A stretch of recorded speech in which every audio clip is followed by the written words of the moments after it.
ఈరోజు రోజా అంటది జగన్మోహన్ రెడ్డి ఎందుకు సవాల్కి నేను వస్తానంటాడు.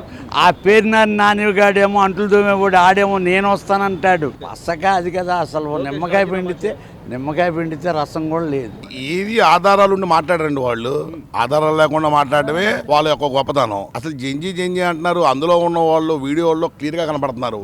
ఒక విద్యార్థులు వయసులో ఉన్న వాళ్ళు ఒక్కళ్ళు ఉన్నారా? అంతా 30 ఏళ్ళు 35 ఏళ్ళు, ఒకవేళ 20 ఏళ్ళు 25 ఏళ్ళు ఉన్నా అది ఆలోచించడానికి దాని గురించి సమయం కేటాయించట్ల. రాజీనామా. అసలు అక్కడ అది జరగడానికి ఇక్కడ ఈ లోకేష్ గారు రాజీనామాకి సంబంధం ఏంటి? జనాలందరూ పిచ్చి ఏంటంటే ఇక ఏం అనలేక అలా కూర్చున్నారు కాముగా అంతే. వైసీపీ నాయకుల ఆరోపణలు కానీ లేకపోతే వాళ్ళ వ్యవహార శైలి ఎలా ఉందంటే, మొన్న నీట్ ఎగ్జామ్కి సంబంధించి పేపర్ లీక్ అయింది కాబట్టి అక్కడ జెన్జీ అలాగే ఈ కాక్రోచ్ ఎవరైతే ఉన్నారో వాళ్ళంతా వాళ్ళ నాయకులు చేసిన దీక్షకి ధర్మేంద్రనాథ్ గారు రాజీనామా చేశారు. కేంద్ర విద్యాశాఖ మంత్రి రాజీనామా చేశారు. అట్లాగే ఇక్కడ ఏపీలో కూడా మొన్న మెగా డిఎస్సీలో కూడా అవకతవకలు జరిగాయి. పోస్టులు ఏదో ఇబ్బంది అయింది, లేకపోతే పేపర్ లీక్ అయింది అనే ఒక ఆరోపణతో నారా లోకేష్ గారిని రాజీనామా చేయమని డిమాండ్ చేస్తున్నారు. అసలు ఏంటి దీనికి ఏమైనా పొందనుందా? వైసీపీ నాయకులు డిమాండ్కి ఏమైనా అర్థం ఉందంటారా? ఎలా చూడాలి ఈ అంశం? ఇక్కడ కూడా పొంతం లేదండి. మనకి ఈజీగా అర్థమవుతుంది. This is the election stunt. వాళ్ళు మళ్ళీ రాబోయే 5 సంవత్సరాలలో మళ్ళీ వాళ్ళు అధికారం కోసం తాపత్రయపడుతున్నారు. ఇప్పుడు నీట్లో అంటే కంపల్సరీ మనకు జరిగిందనే విషయం తెలుసు, అందరికీ తెలుసు. దీనికి ప్రూఫ్ అయ్యింది కూడాను. నీట్లో తప్పు జరిగింది, పేపర్ లీకేజ్ అయింది అనేది కన్ఫామ్గా తెలుసు. కాబట్టి ప్రజలు ఎవరైతే విద్యార్థులు ఉన్నారో వాళ్ళు న్యాయం కోసం బయటకు వచ్చారు. ఆ న్యాయం గురించి గవర్నమెంట్ వాళ్ళు తీసుకున్న సెంట్రల్ గవర్నమెంట్ రాజీనామా చేయించారు. అక్కడ ప్రూఫ్ ఉంది కాబట్టి వాళ్ళు చేశారు. ఇక్కడ ఏం ప్రూఫ్ ఉంది? 2 years అయిపోయింది. మీరు వీళ్ళు దేంతో ఏ రీజన్? ఇప్పుడు మీ దగ్గర ప్రూఫ్ ఉందా, లేకపోతే ఇంకేమైనా ఉందా? మీ దగ్గర ఏదన్నా ఉంటే దాని ద్వారా మీరు డిమాండ్ చేయాలి. అంతేగాని అక్కడెక్కడో జరిగింది కాబట్టి ఇక్కడ చేయండి అంటే, అక్కడ ప్రాబ్లం జరిగింది కాబట్టి వాళ్ళు అక్కడ రాజీనామా చేశారు. ఇక్కడ ఏం జరిగిందని రాజీనామా చేయాలి? మీరు గమనిస్తున్నారు ఈ 2 yearsలో ఎంత అభివృద్ధి జరిగింది. ఇప్పుడు ఏదైతే ప్రాబ్లం మెగాడిఎస్ ఉందో అది జరిగింది కదా, మనకు అంత ముందు లేదు. ఆ ప్రాబ్లం క్లియర్ చేశారు కదా, ఇంకెంతకంటే ఏం కావాలి? దీనికి మళ్ళీ వీళ్ళు రేపు రాబోయే 5 years కోసం చేసే ఎలక్షన్ టెంట్ తప్ప వేరేదే. ఇంకా గత 5 ఏళ్లలో ఒక్క డిఎస్సీ పోస్ట్ కూడా రిక్రూట్ చేయకుండా ఈ రోజున 16,000 పైచీలకు నారా లోకేష్ గారు దాన్ని ఒక బాధ్యతగా తీసుకుని ఆ శాఖని అంత ఇదిగా చేస్తే దాని మీద అలిగేషన్స్ చెప్పడం, అదేమంటే ఆయన రాజీనామా చేయాలి అని డిమాండ్ చేయడం, ఇవన్నీ చూస్తుంటే అందరికి పబ్లిక్ ఈజీగా అర్థమవుతూనే ఉంది. ఏంట్రా అంటే ఎక్కడ చూసినా రేపు రాబోయే 5 years కోసం వీళ్ళు చేసే ఎలక్షన్ స్టంట్ ఇది. ఇప్పుడు జోగి రమేష్ గారు ఏ ఇబ్బందులు ఉన్నారు, అలాగే మన వైసీపీ నాయకులంతా కూడా ఎటువంటి ఇబ్బందులు ఉన్నారు గమనిస్తూనే ఉన్నారు. వాళ్ళు ఇవన్నీ కప్పిపుచ్చుకొని రేపు ఎలక్షన్కి ప్రిపేర్ అవ్వడం కోసం చేసి ఈ డ్రామా ఇదంతా కూడా. లోకేష్ గారు అలాగే మన సీఎం గారు గౌరవనీయులు చంద్రబాబు నాయుడు గారు చేస్తున్నట్టు అభివృద్ధి మనం చూస్తూనే ఉన్నాం. ఏవేవైతే లేవో అవన్నీ తీసుకొస్తున్నారు. ఇప్పుడు అమరావతిని ఎంత డెవలప్ చేయడం కోసం ఎంత కృషి చేస్తున్నారు. ఈ విధంగా ఎంతో చేస్తుంటే వీళ్ళు రాబోయే 5 years ఎలక్షన్స్ కోసం చేస్తున్నట్టు తప్ప వేరే ఇంకా. మీరు అన్నట్టుగా ఆధారాలు ఉంటే నేరుగా చక్కగా కోర్టుకు సబ్మిట్ చేయొచ్చు. అసలు ఆ తరహా ఏమైనా వీళ్ళు ఆలోచన చేస్తున్నారా? కోర్టుకు వెళ్ళి కొని వాళ్ళ దగ్గర ఉన్న ఆధారాలు చూపించారు. అసలు ఆధారాలు ఉండే కదా. అసలు ఇంకోటి అవినీతి జరిగితే కదా వీళ్ళ దగ్గర ఆధారాలు ఉండడానికి, జరగకుండానే కదా వీళ్ళు చేసే మ్యానిపులేషన్ ఇదంతా కూడాను. అసలు ఆధారాలు ఎక్కడున్నాయి? అందరికీ ఇచ్చారు కదా. ఎవరన్నా ఇప్పుడు అతను కూడా ఏదో సమ్ ప్రాబ్లమ్ అని ఆ మధ్య తీసుకొచ్చారు ఉట్టిదే. అక్కడ కూడా ఏం జరగలేదు ఆ రోజు కూడాను. ఇప్పుడు ఇదంతా కూడా ఏంటంటే రాబోయే 5 years కోసం వీళ్ళు చేసే ఎలక్షన్ హైడ్రామా తప్ప వేరేదన్నా. ఇక్కడ ఓపెన్గా కనపడుతూనే ఉంది కదా, ఇందులో ఎక్కడ తప్పు జరిగిందని అందరూ తెలుస్తూనే ఉంది కదా. ప్రజలు ఎందుకు నమ్ముతారు? పొరపాటును కూడా నమ్మరు. ఆల్రెడీ 5 years నమ్మారు, ఇబ్బంది పడ్డారు. అందుకని ఇక నమ్మే పరిస్థితులు అయితే లేరు 100%. సరే, ఈ రోజున నారా లోకేష్ గారు రాజీనామా చేయాలి, మెగా డిఎస్సీలో అవకతవకలు జరిగాయి, ఆధారాలు ఉండవు లేదా మేము కోర్టులకు పోము కానీ మేము అలిగేషన్ వేస్తాం, ఇది సార్ వైసీపీ వాళ్ళ ప్రధాన ఉద్దేశం. ఎలా చూడాలి? అసలు ఏంటి ఈ 2 ఏళ్లలో విద్యా వ్యవస్థలో వస్తున్న మార్పులు గమనిస్తున్నట్లయితే అసలు ఏం చెప్తారు మీరు? అసలు వైసీపీ వాళ్ళు ఏం మాట్లాడినా ప్రతిదానికి అదే. ఏది జరిగినా రాజీనామా. వాళ్ళ 5 ఏళ్ల పాలనలో ఎంతమంది రాజీనామా చేశారు? ఎన్ని అవకతవకలు జరిగినాయి? కరోనాలో కానీ, డాక్టర్ సుధాకర్ విషయంలో కానీ, లేదంటేనేమో ఏదైనా సరే ఒకటి చెప్పుకుంటూ పోతే అనేకం ఉంటాయి. వాళ్ళ హయాంలో ఎంతమంది రాజీనామా చేశారు? అసలు జరిగిన సబ్జెక్ట్ ఏంటి? లోకేష్ గారి రాజీనామాకి సంబంధం ఏంటి?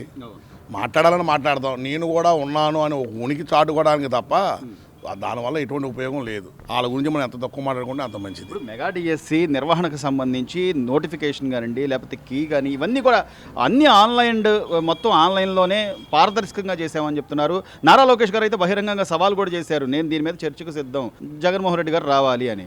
కాదు, కేవలం మేము ఏదో జంజీ అని చెప్పి కొంతమందిని మేము కార్డులు పెట్టేసి ఏదో రాజీనామా చేయాలని మేము ఏదో ఆందోళన లాగా చేస్తాం తప్ప ఆధారాలు ఆధారాలు ఉన్నాయనుకోవచ్చు. అసలు ఏది ఆధారాలు ఉండి మాట్లాడరండి వాళ్ళు. ఆధారాలు లేకుండా మాట్లాడటమే వాళ్ళ యొక్క గొప్పతనం. అసలు జంజీ అంటున్నారు, అందులో ఉన్న వాళ్ళు వీడియోల్లో క్లియర్గా కనపడుతున్నారు. ఒక విద్యార్థులు వయసులో ఉన్న వాళ్ళు ఒక్కళ్ళు ఉన్నారా? అంతా 30 ఏళ్ళు 35 ఏళ్ళు, ఒకవేళ 20 ఏళ్ళు 25 ఏళ్ళు ఉన్నా ఆ మనుషులు పర్సనాలిటీలు విధానాలు ఒక్కళ్ళు కూడా అందులో సరైన విద్యార్థి అనేవాళ్ళు లేరు. అంతా కూడా పేడుగా వచ్చిన వాళ్ళే, ప్రత్యేకంగా గొడవలు చేయడానికి వచ్చిన వాళ్ళే. ఇందాక మా మిత్రుడు చెప్పినట్టు కాంగ్రెస్ హయాంలో ఎన్నిసార్లు పేపర్ లీక్ అయినాయి, ఒక్కలన్నా రాజీనామా చేశారా? అప్పుడు ఎందుకు మాట్లాడాలి ఈ రాహుల్ గాంధీ, ఇప్పుడు ఎందుకు మాట్లాడుతున్నాడు? కనీసం వీళ్ళంతా కాక్రోచ్ పార్టీకి మద్దతు ఇచ్చినట్టుగా కానీ, లేకపోతే ధర్మేంద్ర గారు రాజీనామా చేయాలని జగన్మోహన్ రెడ్డి గారు డిమాండ్ చేయడం కానీ మీరు ఎక్కడైనా గమనించారు? లేదు. అదొకటి. ఇప్పుడు ఆయన రాజీనామా చేయడం వలన మనకు విద్యాశాఖకి ఒక మంచి వ్యక్తిని పోగొట్టుకోవడం, మనం పోగొట్టుకోవడం తప్ప ఇప్పుడు రాజీనామా చేసిన ఆయనకి ఏం పోదు. ఆయనకేముంది, ఇంకా ఆయనకి పని తగ్గుద్ది, ఇంట్లో హ్యాపీగా కూర్చుంటాడు. అటువంటి వర్తబుల్ క్యాండిడేట్లు పోగొట్టుకున్నందుకు మనం బాధపడాలా. నిజాలు ఏంటో తెలియదు, అవకాశం ఇవ్వట్లేదు, విచారణ జరపడానికి సమయం ఇవ్వట్లేదు. రాజీనామా చేయడం పరిష్కారం కాదుగా. అది ఏంటన్నది, అది ఎక్కడ తప్పు జరిగింది అన్నది పరిష్కారం. అది ఆలోచించడానికి దాని గురించి సమయం కేటాయించట్ల. రాజీనామా అసలు అక్కడ అది జరగడానికి ఇక్కడ ఈ లోకేష్ గారు రాజీనామాకి సంబంధం ఏంటి? జనాలందరూ పిచ్చు ఏంటంటే ఇక ఏం అనలేక అలా కూర్చున్నారు కామ్గా, అంతే. మెగా డిఎస్సిలో అవినీతి జరిగిపోయింది, పోస్టులు అమ్ముకున్నారు, లేకపోతే పేపర్ లీక్, ఇలా రకరకాలుగా పుట్టించి ఢిల్లీలో జరిగిన విషయాన్ని తీసుకొచ్చి ఇప్పుడు మెగా డిఎస్సిలో అవకతవకలు జరిగినాయి అన్నప్పుడు వీళ్ళు ఇప్పుడు దాకా ఎందుకు మూసుకొని ఉన్నారు? ఇప్పుడు ఢిల్లీలో పోనీ ఆ చదువుకున్న కుర్రోళ్ళు చేస్తున్నారు, వాళ్ళతో పాటు మీరు ఎందుకు కలవలేదు? ఈరోజు రోజా అంటది జగన్మోహన్ రెడ్డి ఎందుకు సవాల్కి నేను వస్తానంటాడు. ఆ పేరున నానిగాడేమో అంటులు దోమేవాడు, ఆడేమో నేను వస్తానంటాడు. ఏంటి, మంచి పనులు చేసే వాళ్ళని చేయనివ్వరండి వీళ్ళకి. ఇప్పుడు కావాలా? నీ అయ్యంలో 5 ఏళ్ళు ముఖ్యమంత్రిగా చేసావు, అప్పుడు మరి కాలేజీ పిల్లలకి ఏమి ఇచ్చావు? నువ్వేం చేసావు?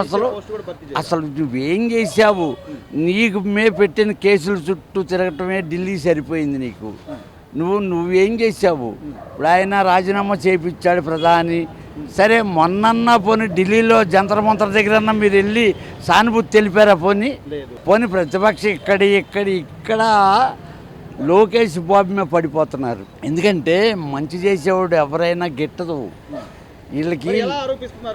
వీళ్ళు ఆలిచ్చేది ఏమి లేదండి, వీళ్ళకి ఆలోచనలు లేవు, వీళ్ళకి ఒక ప్లానింగ్ లేదు. ఏదో ఎవరన్నా లెగిసిపోయి 4 స్టేర్లు బిల్డింగ్ కడుతున్నాడంటే ఈ తాటేకి పాక అమ్ముకోట అక్కడ కూడా రెడీగా ఉంటారు వీళ్ళు.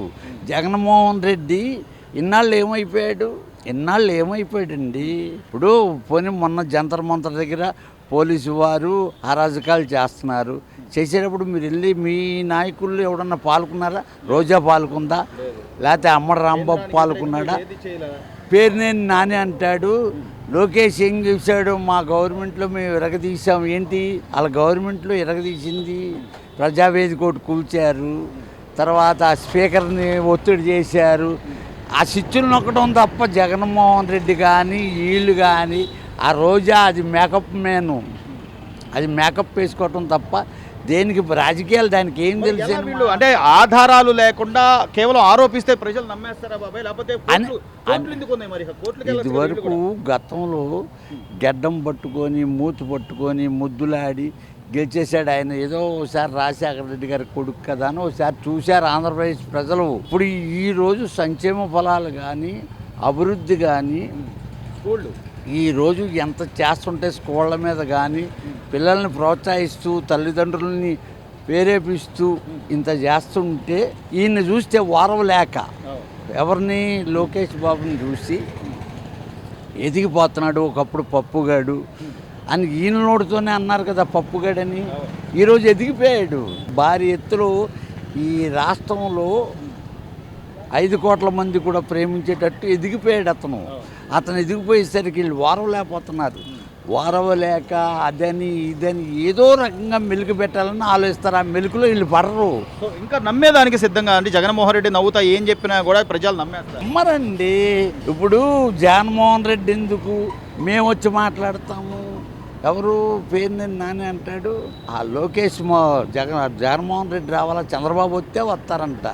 ఎవరు ఈ జగన్ అనే బాబు చంద్రబాబు ఆయన పోటీగా వస్తే ఆయన ముందు ఆయన దాటికి తట్టుకుంటాడా? సముద్రం ముందు నదులు సరిపోతాయా? ఏమండి, ఈ నదులన్నీ ఉప్పొంగితే సముద్రంలో కలుస్తాయి. అసమంటోడు చంద్రబాబు, ఆయన కావాలి. వీళ్ళ వాదనలో ఎలాంటి పసలేదంటారు అయితే? పసగా అది కదా అసలు. నిమ్మకాయ పిండితే రసం కూడా లేదు.